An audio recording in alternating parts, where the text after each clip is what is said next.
Okay, so today I am going to demonstrate how to put together my Maritimes Most Wanted Sea Otter design. This one I did in 2018, and it was actually a redo of a design that I did in 2013 of a sea otter. And when I did a new fabric collection that included some of the pieces in this kit, this little bubbles, this little barnacle and bubbles and stuff, and the starfish texture, I decided to remake it using my own fabrics instead of the Hoffman Basics that it was done in originally. So it's one of my more popular kits. Sea otters never seem to go out of style, so I thought it might be a good one to do a tutorial on.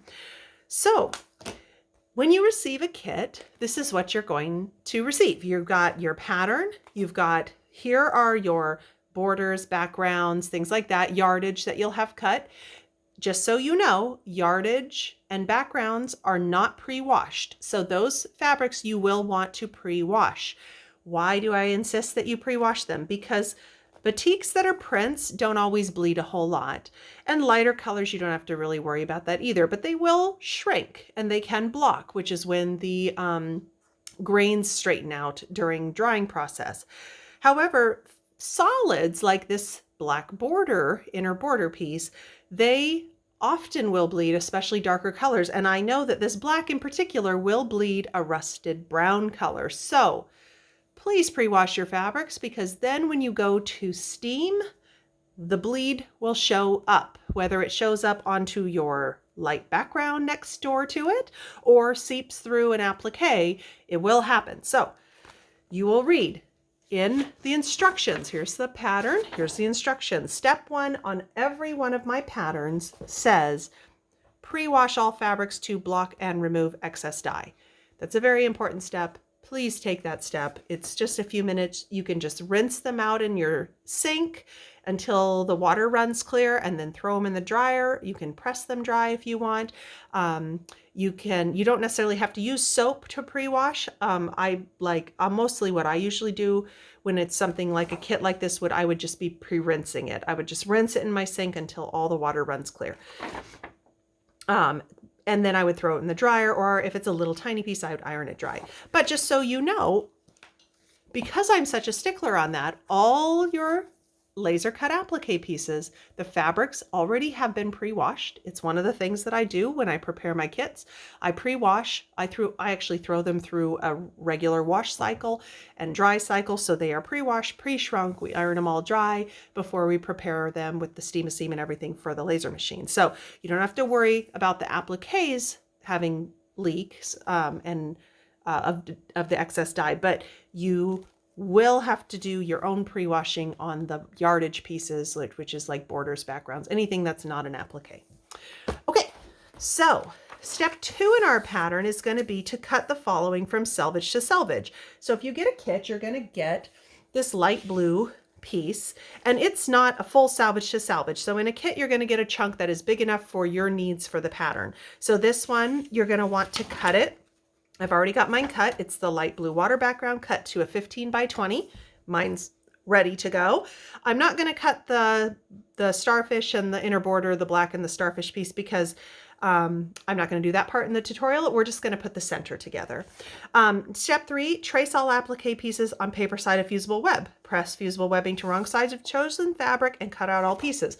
You don't have to do that necessarily either, because you've got these lovely laser cut pieces, and if you can see here, they're already cut for you. So what I have done is, because I don't have to do the tracing, grab the pattern over here, you'll see if you were to trace them yourself, you would take your fusible webbing, lay it on top, trace all the pieces, roughly cut around the section, stick it, here's the white one we're doing right now, trace onto the fusible web only, then you would fuse it to your fabric, then you would cut everything out, right? So you're already a step ahead because you've got a laser kit. Everything has already been cut. It's all held in here to where all you do is you kind of tug on them and they'll just start to pop out. But what you do want to do in a laser kit is you want to label everything. So mine's upside down right now, but let's just flip it over. Whoop, bumped my camera.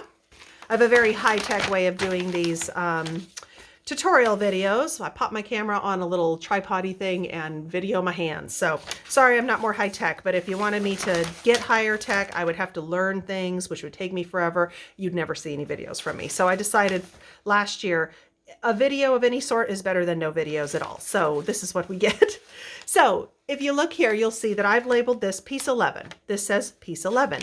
You'll also notice that the little labels that are affixed to your kits will say pale brown on Otter. And the color number, this is a Hoffman color number, 1895-84 wheat is the color SKU number. If you're ever needing to buy any more, you really like that color, that's what you'll search for. It's a Hoffman batik.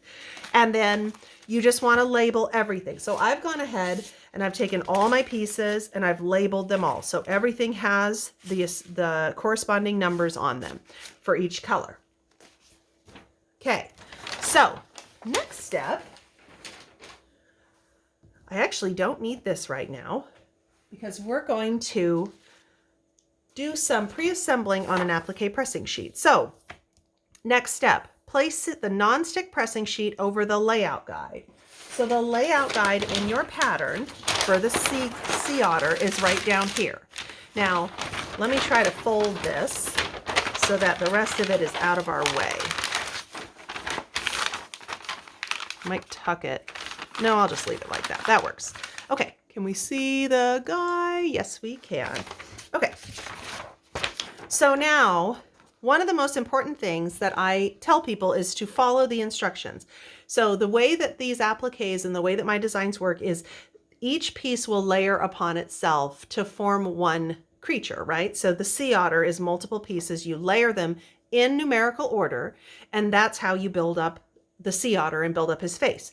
I just got back from teaching on a quilt cruise, and one of the things, I don't teach very often, but one of the things that is nice when I teach is I kind of get to learn what aspects of the patterns maybe people struggle with. And one of the things I found is that a lot of people were trying to like take one piece and put them right up to the edge of each other instead of letting them overlap. And just so you know, all of these pieces, when they're forming one animal, they're going to have like this edge here, this piece 6, this piece here is going to overlap onto it. So don't try to just butt them up to each other. They actually need to overlap each other a little bit. And it's usually around 1/8 of an inch overlap. So that's just one thing to note. And as we get going, I'll kind of explain that as we go.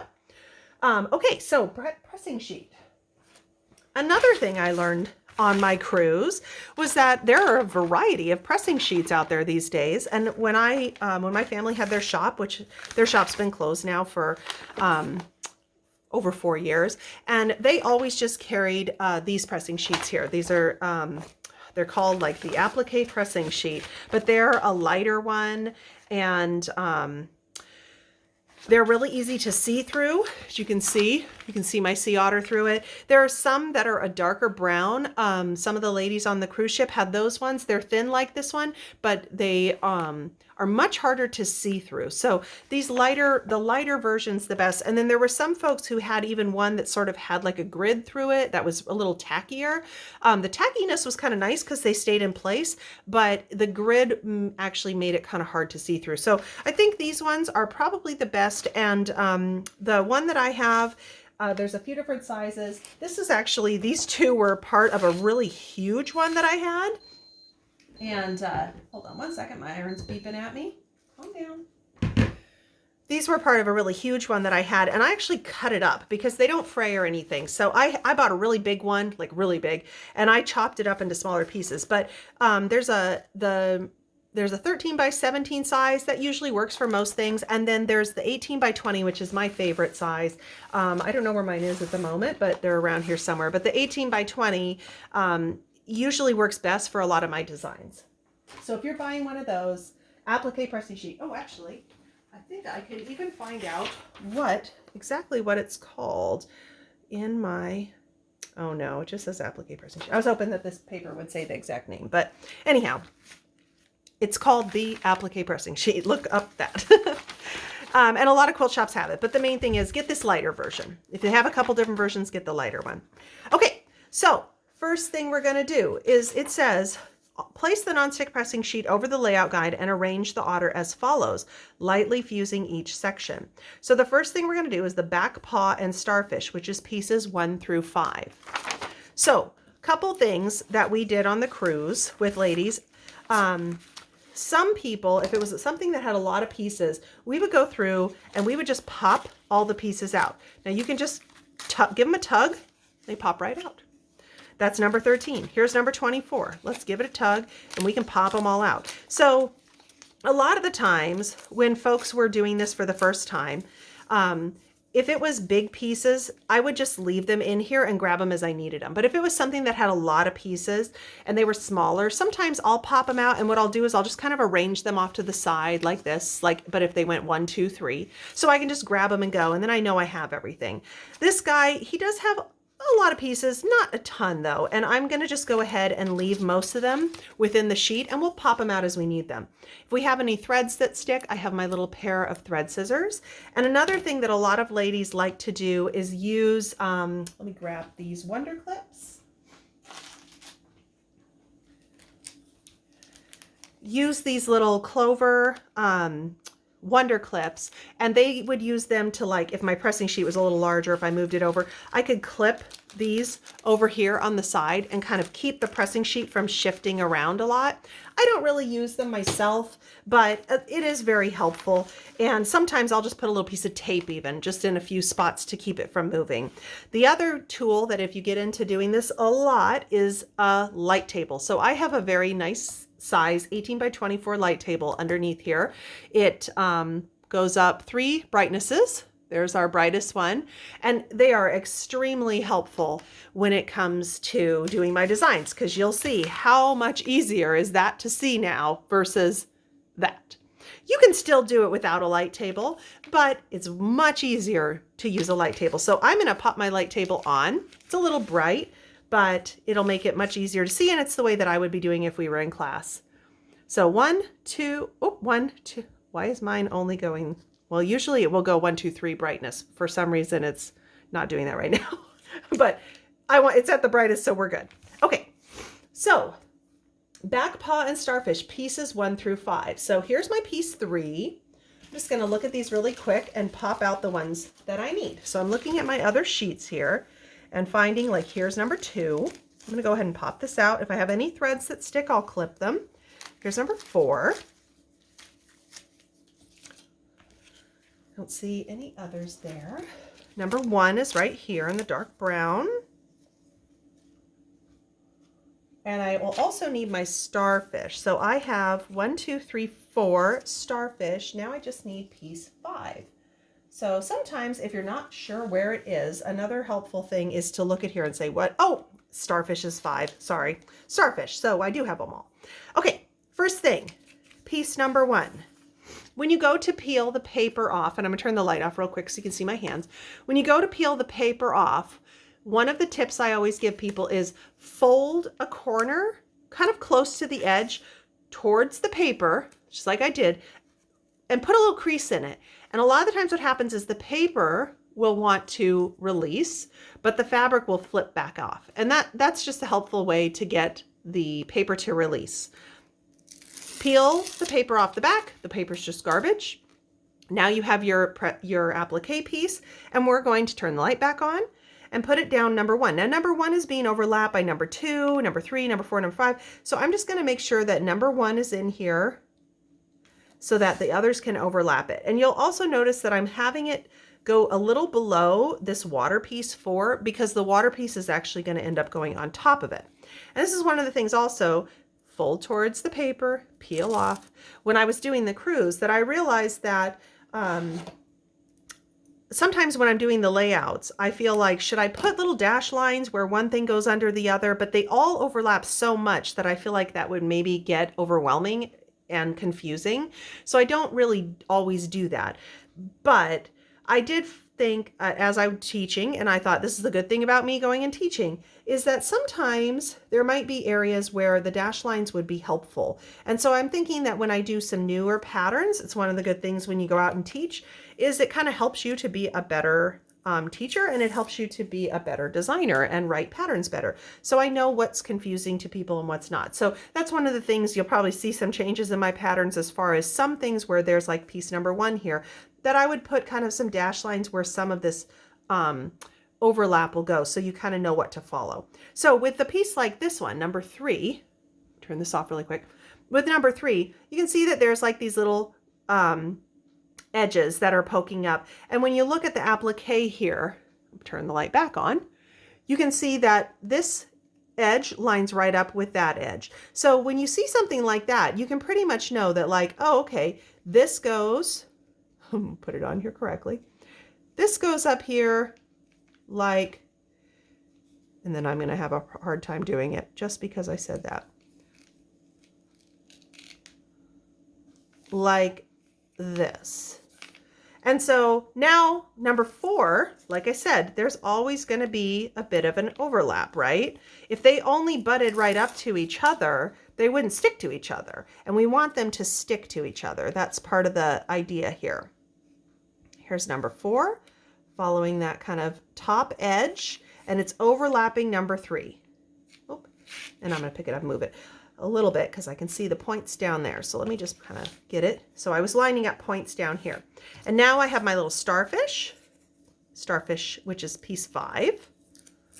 And I didn't label it as piece 5, so that's why I was searching everywhere for it. I'm just going to line him up just like this. Okay, so now I have his front paw put together. So it's all layered on each other, and I will just gently fuse it, and then I'll be able to peel that off as one whole piece.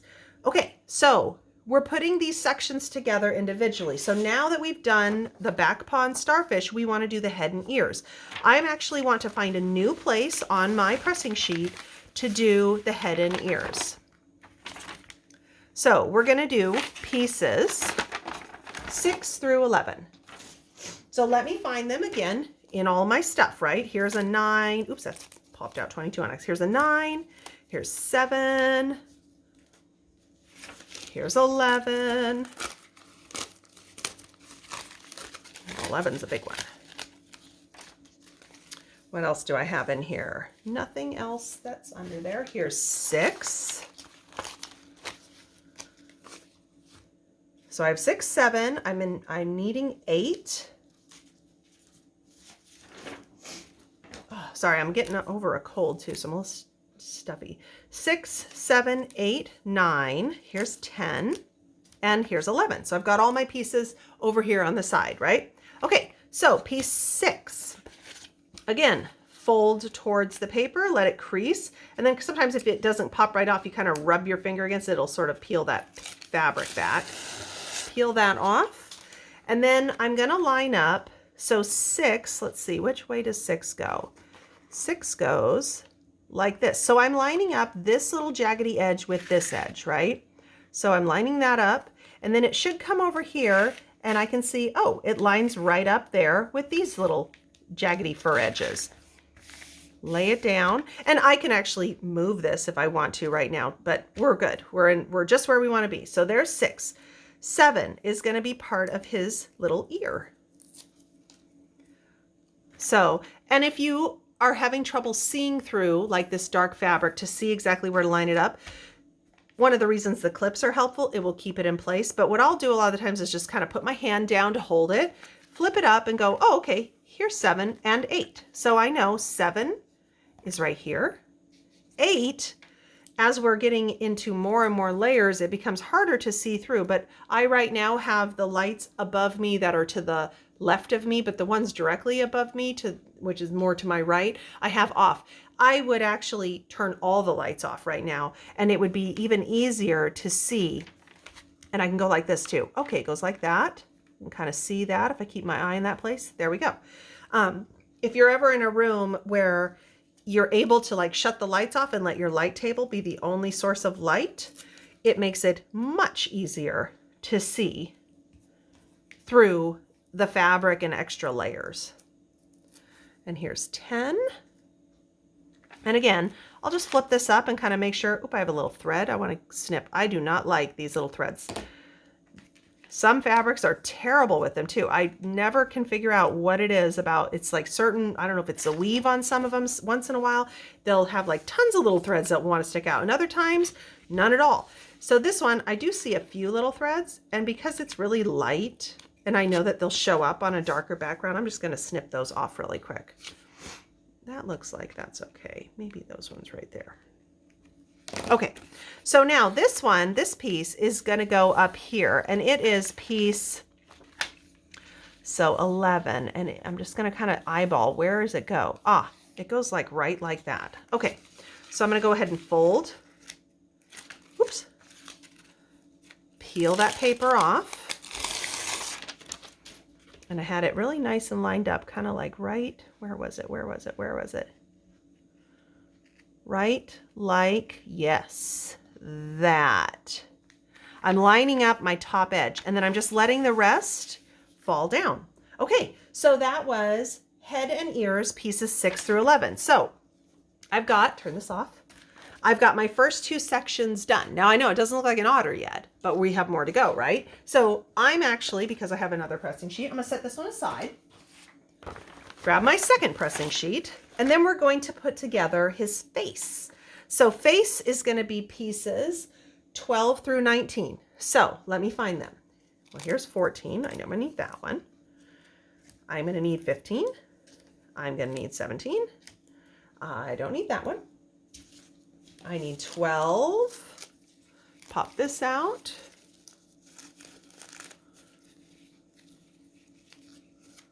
Oop. And if you ever have a piece that's really sticking, you don't tug too hard. Just snip it. Comes right out. 12. Let's see. Ooh, 16 and 18 are so tiny, and I don't want to lose them. So I'm actually going to leave those in there. And when I can't remember where they are, you tell me. That's going to be tricky for you to tell me since, you know, I'm talking to my phone right now, but we'll try to remember them. Here's 19. Oh, and this one is one that might have a few little stuck pieces. Okay, give it a tug. Now, keep in mind, sometimes these little like really fine whiskery type things, sometimes they can want to, sometimes they might want to tear. And if that happens, it's easy to heal them. You just take the torn piece, and for some reason I have a section here that is just really wanting to stick. So I'm actually going to get in here with my little thread scissors, and occasionally, sometimes the fabric when it's in the machine, and it's not very often, but every once in a while there'll be a section that was maybe raised a little bit, and for some reason it didn't get a very clear cut on it. So once in a while there might be a section where you might have to kind of snip a little bit out. And this one is one of those sections that, because it is very fine little cuts for his whiskers, I don't want to risk pulling too hard and tearing them. So it's better to just sort of cut along that dotted line, because essentially what the laser does is it perforates the fabric. I'm actually going to cut this whole section out so that I can not be tugging. I don't want to tear them. So it just perforates everything. So what I'm doing right now is I'm going in and I'm just kind of cutting through those little perforated areas to get these little sections out. Most of the time you don't have anything that sticks, but once in a while there might be like that. It was just a little tiny area that just didn't get cut real well in the machine and needed to be trimmed. So now I'm going to look at it. This white one is one that's kind of wanting to have some threads. I don't like the threads, although it's in his whiskers. I guess they wouldn't be terrible. But I kind of like to snip little threads when I see them. You might not even be able to see them on the camera, but there, I can see them. So 19. Okay. Let's see, do we have any more in this that we needed? Nope. And here's 13. What am I at? 12, 13, 14, 15, 16 is his eye, 17, 18 is the eye, and 19. Okay, so we got everything. Yep, okay. Please ignore my iron. It's wanting to shut off on me. I'll just wake it up. Okay, so piece 12. Piece 12 is kind of a funny little piece. It's this very top edge of his, like above his nose, and it's the shadow behind his eye. So it's kind of an interesting shaped piece. But again, we're going to follow the top, right? We're following this top edge and then kind of Don't force anything either. That was one of the things, and this is my first piece, so I'm just going to move my pressing sheet into place. It's one of the things that I was trying to let the ladies know too. If you're laying something down and it's not going where you want it, stop and pick it all up and lay it down again. I often will start in the middle. As you might notice, I was putting in here first, because if I get the middle pretty correct, usually this side will fall pretty much where it needs to, and this side will fall pretty much where it needs to. But where if I have to adjust it up and down slightly, it's much easier to do a little bit of an adjustment here than trying to do starting here and having it way off and then trying to really force it. You don't want to force them. If you're having trouble where it's not fitting, lift it all up, put it back down. But I always recommend sort of start in the middle. Okay, 13. So this is 13. So again, I haven't taken the tape off, but just show you, we have slight overlap up here. We're following this whiskery edge that you see around here. Fold towards the paper, peel it off, and then I'm going to kind of line up that whole section of whiskers, come back over here, kind of line up this section of whiskers. There we go. 14 is his little mouth down here.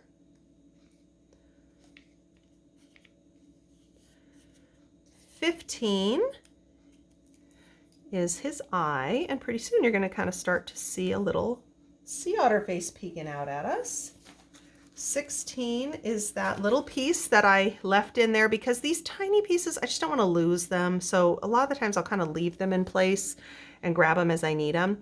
Now I can't hardly see, we've already got 2 layers here. So I'm just going to, again, hold this in place, look, and go, okay, that's kind of right about through the middle.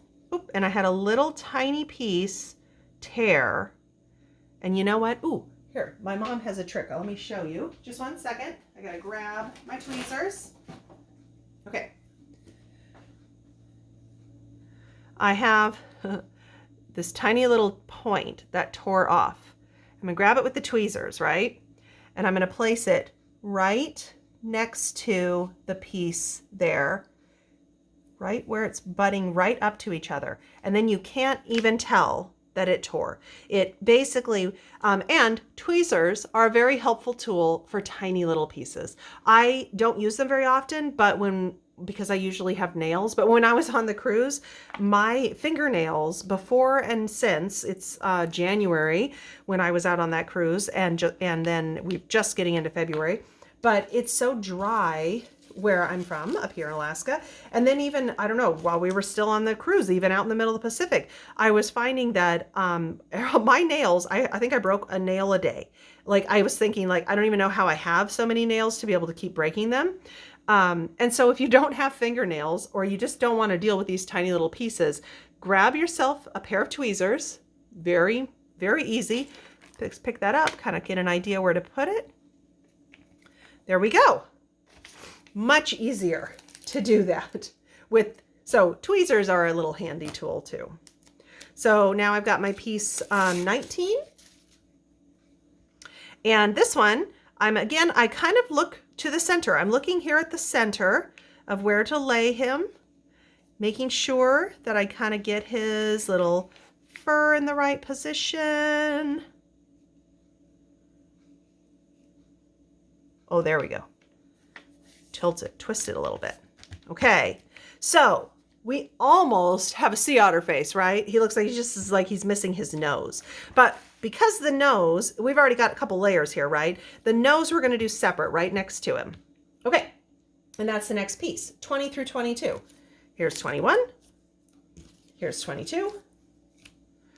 And where's 20? Here it is. Pop it out. And here's 20. So I'm going to go piece 20. And I'm starting in the center, lining up that bottom edge and just letting it fall down. 21.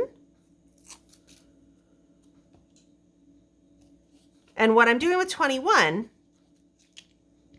I can see this part of the applique here, right? This piece 22 is going to sit on top. It's going to sit on top of 21. So it's probably hard for you to see in that light, but I'm lining up with this bottom edge for 21, sorry. And then here's 22 is going to sit on top of it and form his nose. There we go. Now, last part is to do his front paw. I'm again going to pick up my applique pressing sheet, get in a new area where nothing's going to overlap, and we're going to do our final pieces. So that's going to be 23 through 29. So here's 23. That's the last actually of that piece. So just throw that over there.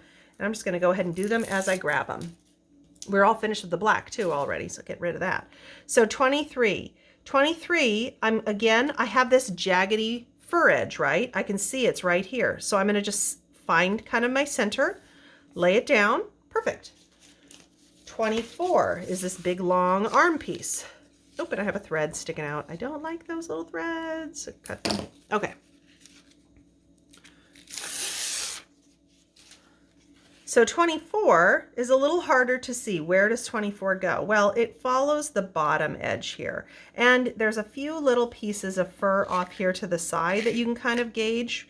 So it's one of those ones that I think like, maybe I should put a little dash line in here. But I mean, this is an old pattern. I probably won't change this one. But now you have a video tutorial, so you'll know what to do. 25 is right here. Popped right out. And while I'm at it, I'm going to go ahead and pop out the others here. We have 27 and we have 29. And then that's everything for this sheet. So everything else is in this light wheat color. The one that likes to have little threads too, I've noticed. It's funny how one, I cut them all pretty much basically the same settings. And it's funny how there'll be like one fabric that just wants to leave these little threads. And of course it's this light colored one where I don't like the little threads. So they're noticeable when it's a light on a dark. So I'm just gonna snip them. So I'm just snipping those little threads out because I don't like them. Some people they don't mind. And I guess, it's a furry animal. You don't have to necessarily snip them, but I want to. Okay, 25. Here we go. Now, I don't remember where 25 went. Let me pick this up and look. Excuse me. 25. Okay, it's right here. So I can see it fits like this, right? Flip this back down. You can see it right there. I'm lining up toward the middle, putting it down, putting it down. Don't force anything. Oh my goodness. Yeah, one of the other things I caught on my cruise was a cold. So I came home, my whole family, we all got sick. It was fabulous. We're just happy to be home though. 26 is over here and it's kind of going off the side a little bit. Like it's going to end up overlapping on one of the other pieces, but it hangs off the side a little. So again, I'm following this jaggedy edge. Oops, 27. 27 this way. 27 is going to give the little bit of his paw over here that overlaps this big piece. 28 is up here over the top of his paw and just kind of overlaps that edge. And finally, 29. Wake up my iron real quick just in case it's going to sleep on me because we're going to need it in a minute. Okay. So now 29, and that is all of our sea otter pieces. And you'll see that 29 is supposed to like line right up with that bottom edge. We do want those edges to line up. Okay, turning this off for a moment. So now what we're going to do is we're going to fuse everything. And so we're just lightly fusing everything. I shouldn't say fuse, I'm going to lightly fuse. Oh, I forgot to mention, these are my favorite pencils for writing on the backs of your applique pieces. I also forgot to mention, make sure you're writing on the paper side, right? So we had, believe me, every single time somebody writes on their fabric side, and it's very hard to get this pencil markings out of light colors. So when you're writing, always on the paper side. But I love mechanical pencils because they always stay sharp. And these ones are my favorite, these little yellow ones. Okay, so now we're going to just lightly fuse all these separate components that we've made. So I'm just going to put my little quilt press here.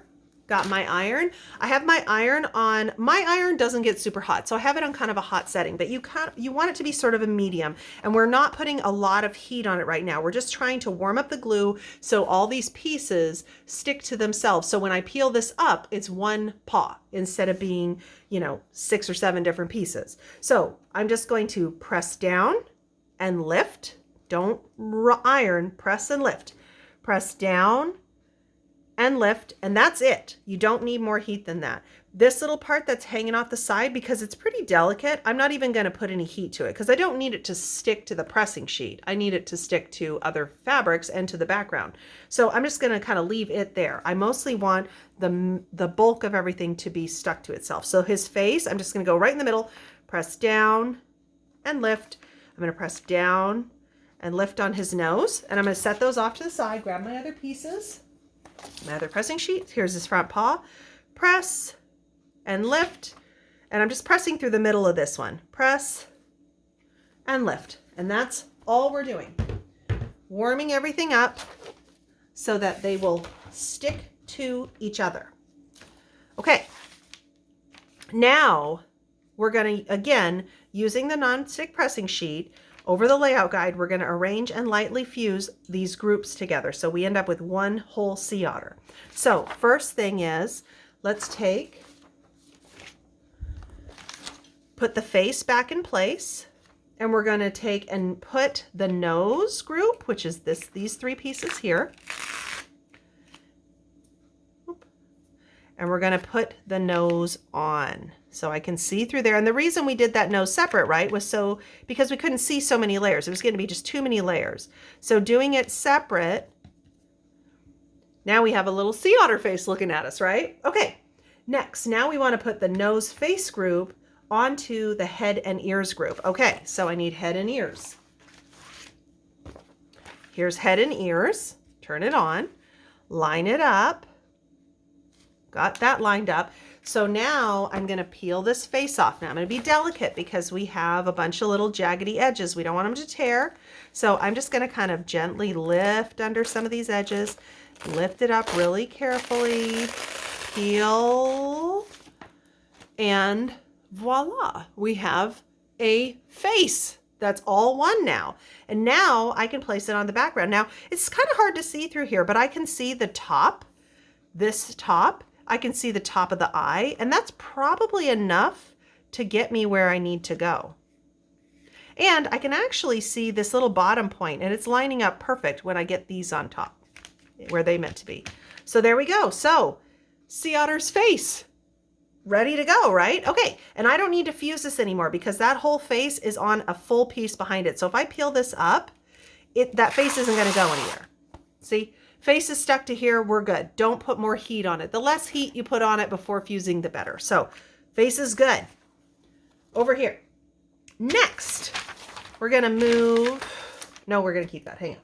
We're gonna grab our background. So I already cut my background, 15 by 20 size, and I'm going to now lay the background onto my layout guide. Now, this edge here and this edge, and you have this little dash line, that's showing you your seam allowance. I'm going to line my corner up, my bottom left corner up. I'm going to go ahead and turn on my light table. Okay. Trying to get that to stay. Okay. Now I can see my sea otter, and I can see through my fabric really well. Lighter colors are always very easy to see through.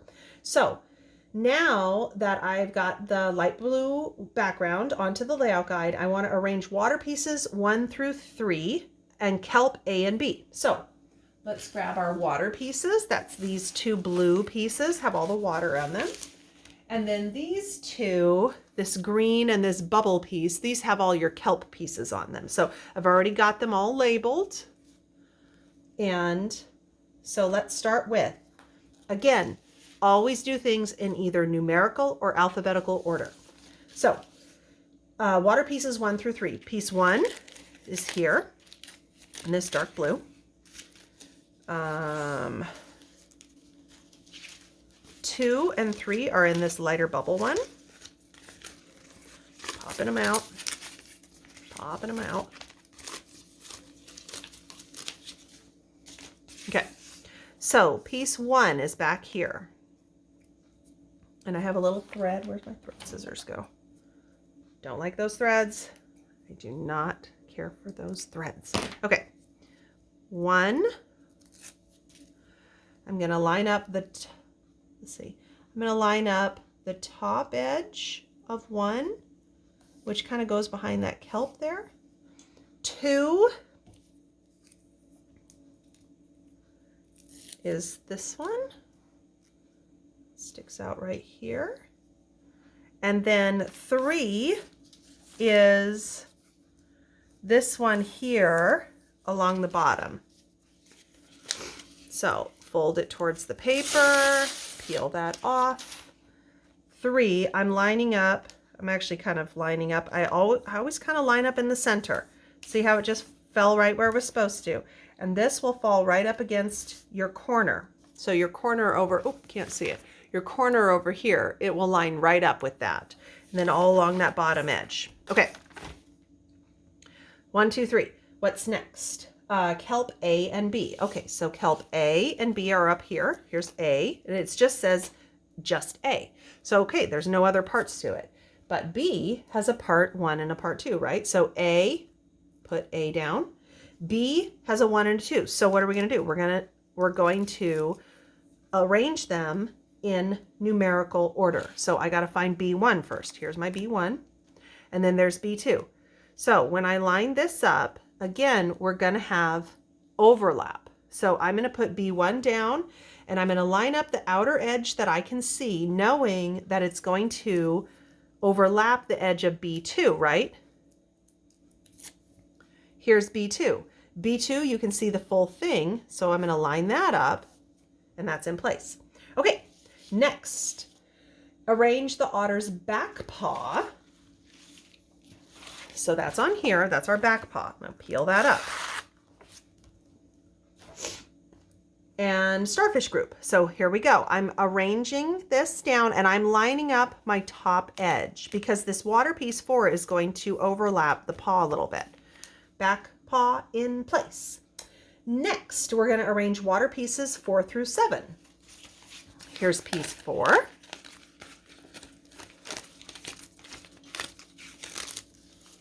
And I'm going to clip these little threads. Just a couple of them. Fold toward the paper. Peel it off. Piece 4. Now, I know that piece 4 is going to overlap that a little bit, and I can see the line here of where it's going to go. So it overlaps the aqua bubble color, right? Okay, 4, 5. Well, this is 7. I'll just pull that out because that's it for this dark blue. So the others are in the bubbles. So here's 5. Here's 6. And I already pulled out 7. So I have a big thread right there. Okay. 5. I'm gonna hold my fabric in place and flip under here. 5 is like this little area in here that has some kelp on it. You know, the sea otters, they like to sleep in the kelp beds. They hang on to the kelp and it keeps them from like floating out into the ocean. They're smart little critters. They're adorable and very smart. 6. 6 is this group up here. So this edge is going to go right up to the edge of your fabric because that's going to be part of the seam, or it's going to be hidden in the seam allowance, the edges of that. And 7 goes right on top. And just lay it down, and they kind of line up at the very, very tip top of that one. Okay, so now we want to do arrange the otter head grouping and the front paw. So we got our otter head, all one piece. That's everything on that application sheet. So I'm lining up, and I'm going to follow the top. I'm going to find like, oh, his ear. Ooh, make sure you don't move everything. I move stuff. If you move something, by the way, and oops, your kelp was off a little bit, if it looks good, leave it there. Don't feel like everything has to be perfect. Everything I do is nature inspired, and nature is not perfect. So if your otter is, you know, a little cross-eyed, or if your kelp is a little wonky, that doesn't really matter. It's not going to be noticeable. And I always tell people that, okay, right now, if I did this and took that out from underneath, you would probably not notice that anything was off. But when you're looking at it on the layout guide, you can see like, oh, my little line is off like 1/8 of an inch or something. And it can bother people a lot. But I always tell people, once that layout guide comes out from underneath, you will not know if you're 1/8 of an inch off here and there. So don't stress over everything being perfect. Don't be sloppy, but you don't have to be perfect. That as detailed as the designs are, they are really forgiving as they are nature. Okay. And his front paw. So I'm going to peel off this final piece of the sea otter. And see, it just comes off as one piece. Front paw. Now I can see in here kind of where his paw is. So I'm just going to kind of line up and up here where I can see that. Line that up and make sure that everything overlaps. There we go. Okay, so he's on there. So now all that's left to do is arrange the rest of our kelp, see-through piece. So let's start with kelp. C. C is just a single C. So that means it doesn't have a part 1 or a part 2. It's just C. Now, I don't know where C goes, so let me look. Let me flip. C, D is going to be in this little area here. So I'm just kind of, I can see where the top is. I'm just going to place it there. And these little kelp pieces, they don't have to be perfect either, you know. Don't be sloppy, but just understand that if your kelp are off a little, if you can't see through it very well, you can just say, you know, just lay them down however you think. You can also, oh, see, I was going to put it in the wrong spot. I was going to say, you can also flip it upside down. So, or I mean, flip the fabric away so you can see the layout guide and kind of go, which way does it go? Oh, it goes like that. Okay. So now I know it goes like this. So that was D. So D1, now I got D2. And I'm just finding the top and letting it just kind of lay down with that one. So where is E? E, oh, E is over here. E and F right here in front of the sea otter. So E, I need E1 first. And I see F right above it. I'm going to pop that out just since it's right there. And I'm going to get E2. So E1.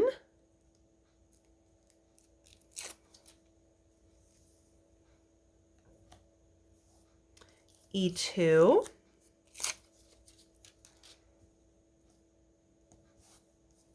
and F.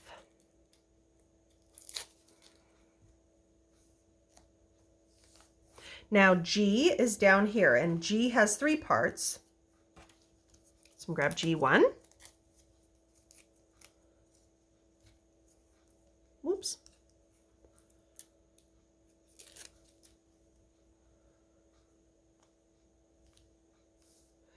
G2 and G3 are in the bubble.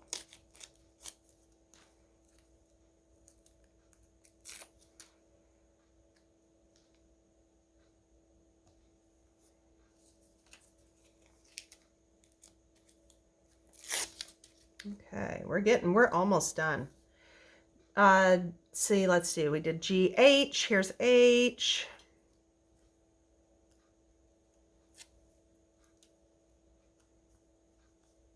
And then I think the rest of them are up in this, yep, are all up here in this little area up here. And these are kind of harder to see because the layers there. So hang on one second. I'm just going to pop all of these out. So I have JK, P, oh my gosh, NOI. None of them are a multi-part piece, which is nice. L, JKL. MNO is tiny. Might need tweezers for that one. M is pretty tiny too. Okay. So let's grab my tweezers. And I'm going to do another little trick. sometimes when I have something where it's like, gosh, it's really hard to see through that, I could turn the lights off above me, but I could also go like this. And these are not super particular of exactly needing to be in the right exact place, right? So, I mean, it's just kelp floating out in the ocean. So I'm going to go ahead and I'm going to fold this over, peel off my paper, and I'm just going to say, okay, it's about the middle of the blue. That looks good. So now I'm going to go to my J. J goes straight over from it, and I'm just eyeballing it, really. I'm just looking at this, and I'm putting it in place. J, K. K is over here. And this is another thing that I'll tell people when it comes to like arranging things like this. You want the otter face, of course, to be exact, because if you end up with a, really weird positioning on the otter's face, you're going to notice that. But if the kelp aren't exactly in the right place, or if you lose a little tiny piece of kelp and you're like, gosh, I cannot find that little piece O anywhere, leave it off.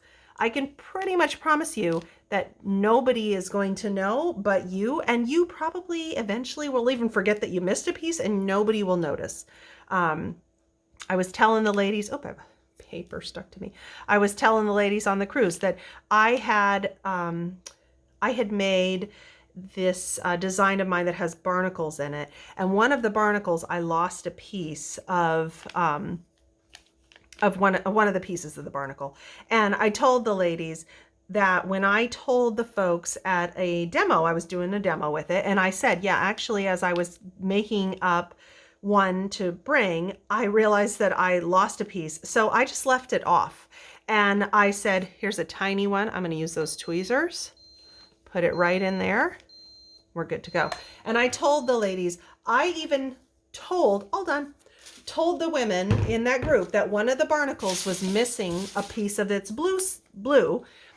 They could not even figure out which one it was. Like there was a few ladies, they were searching and they couldn't figure it out. And I said, see, if you lose a piece, leave it off. Nobody's going to know. And you know now, and you can't even find it. So don't worry about it, right?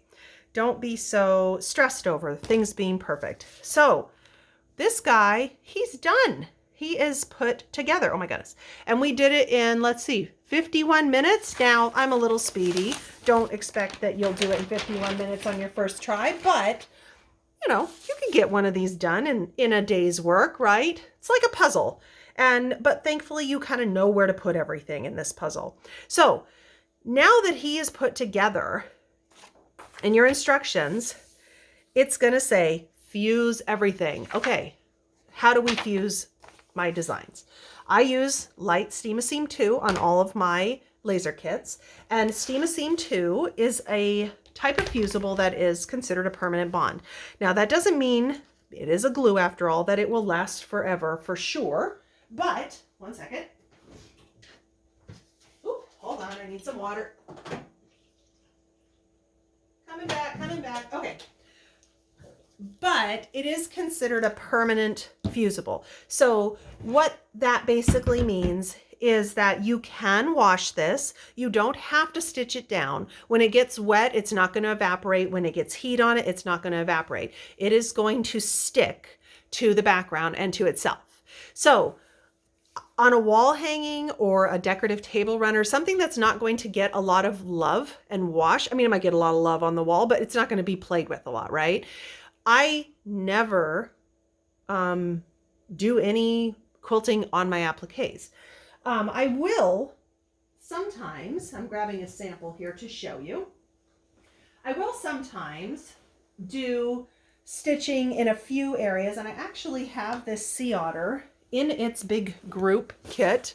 It has the rest of the pieces in here. If you look at your pattern, you'll see on the back, it shows the group kit. This is the sample here. But I have the Sea Otter here, and I'm just going to show you a little bit of how I do my stitching. So it's kind of hard to see, it's a little wrinkled, but if you can see that I did stitching right on the background around the appliques and under. Now I did take clear thread and I stitched under this part, and I stitched a little bit through here, but because it's a dark applique, that's okay. If I had stitched on the Sea Otter, and you can see maybe a little bit right there where I hit it, what happens is if you stitch on these lighter colors with a clear thread, that the holes that the needle makes don't have any thread besides clear to fill them. So they end up looking like little black dots. So you do not want to stitch with clear on the appliques. If you do want to stitch on the appliques, if you just don't trust the thread, or I mean the fusible, you can, but use a matching colored thread and only do it after you have fused everything, because right now, this guy, his glue is still pretty tacky because it hasn't been fused yet. We're going to do that in a moment. But this guy, he's been fused in place. This is 6 years old, and you'll see that the fusible that I'm doing, it's stuck really well. So it's not coming off, and it's been 6 years. So I just want to make sure people understand, if you do have any places that lift, you can always, I'll take like a toothpick and some fabric glue, like permanent fabric glue, and just kind of rub it underneath the applique and lay it back down, let it dry. And that will usually fix if you happen to have an area that lifts up. But in general, when I go to stitch, I will quilt around the applique on the background. I kind of try to stay within about 1/8 of an inch of the applique, and that's all I really do. So anyhow, that's this guy. So for quilting, just so you know, that's what I do. But you can do anything you want. You can stitch on it as much or as little as you want to, but if you do choose to stitch on the appliques, make sure you're using matching colored threads. Okay, so let's fuse. So oh, and if you want to wash these, this is another thing. If you plan to wash this at any point, for one, if it's just dusty, take a lint roller. I have one right here. It's very dirty. I don't want to show you until I peel this dirty piece off. Take a lint roller. If you have a lot of dust and dirt on one of your designs, instead of throwing it in the wash to get rid of dust, lint roll it. That will pick up all the dust, hair, things like that. That's a good way to wash your stuff without having to actually wash it. I guess clean it and not really wash it. But if you do wash it, I recommend hand washing would be best. It's delicate cycle if you're going to throw it in a washer, but hand washing is the best thing. And then do not put it in the dryer. What the dryer is going to do is it's going to take a wet background or wet wall hanging, and it's going to use heat to dry it, which is what we're going to do right now. We're going to get it wet, and then we're going to use our heat to dry it. So the dryer is essentially like re-steaming it, which can cause appliques to lift. And when people throw things in the washer and then they put them in the dryer and they get upset because things came off in the dryer, it's because you just kind of re-steamed the glue, which loosens the glue and can make it come off. So let it air dry, and then you can afterwards iron it, any creases or whatever, or wrinkles and stuff out. Okay, so let's get to fusing. So I have this iron. I don't trust this iron. It spit irony water on a very light background. When I first got it, I was very angry with it. So I do not trust its steaming feature. If you have a reliable iron and you trust the steaming feature, you can do your own steam. But what I do now is I use water in a spray bottle, and then I use my iron for the dry heat. So this is my steamer now. This is my iron. If you have an iron and you choose to steam it, what you'll want to do is you'll hold your iron about 1 inch above, about 1 inch here above your applique, blast it with steam for about 6 seconds, and then place the dry heat down for another 10 seconds in that footprint and leave it until all the moisture's evaporated. Lift it up, do it to the next area, next area, next area, all over, right? I don't trust this iron, so I'm going to spray it pretty liberally, place my dry heat on it, and I'm just going to sit here and I'm going to count to like maybe 10 and make sure all that moisture is evaporated. And I know some people are like, it's a long time, but it's okay. And there we go. All the moisture is gone, and that's nice and fused. Now to the next space. Ooh, sizzle. I love hearing that sizzle. It's like when you're cooking a steak. It's like shh, and I love it. I love that sound when I'm doing this too, because then I know, oh yeah, it got wet and it's creating steam, and that's going to make my glue fuse really good. So next footprint, got it wet. And I'm just going to do this over the entire surface. Once I get the entire front done, because I have, like in his face, in his nose here, what do we have? 1, 2, 3, 4, 5 layers. That's a lot of layers for this steam to get to and to penetrate all the way to our background. And the part that's most important to stick is the piece that is to the background, right? If your background lifts, all the rest of it might stay together. But if the background lifts, then it's going to come off your wall hanging. It's going to fall off. So what I'll do is I'll finish the entire top, and then I'll actually flip it over and I'll steam from the back. And that way you just know that that steam reached every part of him and that he will stay in place very well for a very long time. Now, the other thing I'll mention is your iron. You want your iron to be about a medium heat. You don't want it too hot. When your iron gets too hot, my iron's like, why do you keep putting me down and not moving me around? If your iron gets too hot, what will happen is it will overheat the glue. And I call it frying the glue. I don't know if there's a term that's for it, but I always say it fried the glue. And what that essentially does is it makes the glue, it gets too hot and then it won't stick to anything. It loses its tackiness. And so you can try fusing it and it's just not going to want to fuse. So about a medium heat, and one indication that your iron is too hot is in the lighter fabrics, you'll see the little dots. So if you look at the fusible, it has sort of like a little dot, almost like a grid, but it looks more like dots. And if you're seeing little dots show up, that's your fusible, and that is a sign that your iron is too hot. Let it cool down before you go any further. You should not be seeing the fusible texture coming through with your appliques, and you mostly will see it in lighter colors if that happens, if it happens at all. But just keeping your iron to kind of a medium heat, you shouldn't have that problem. So I'm actually almost finished with this guy.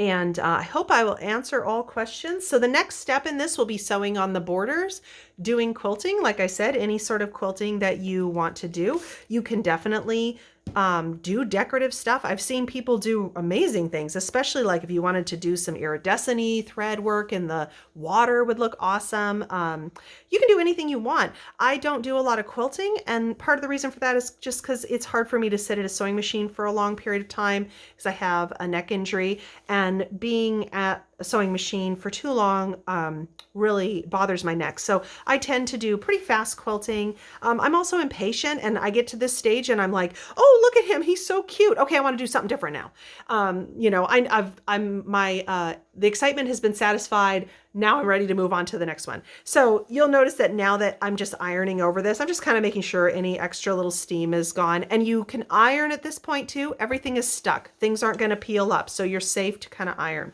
So his face is one of those areas that I mentioned is a little scary for me in making sure that that steam has penetrated all the way through. So I'm just going to go ahead and I'm just going to kind of spot fuse around his face and a little bit down here where his arm is. You don't necessarily have to do the whole back, but you can. But I just definitely want to make sure that those areas that I know are very thick, lots of layers, that they have gotten a lot of heat to them. Okay, so that is it. Next is quilting and then binding, and you're done. And it wasn't so bad. So I hope that you have all enjoyed watching how to put together my little sea otter. He is really cute.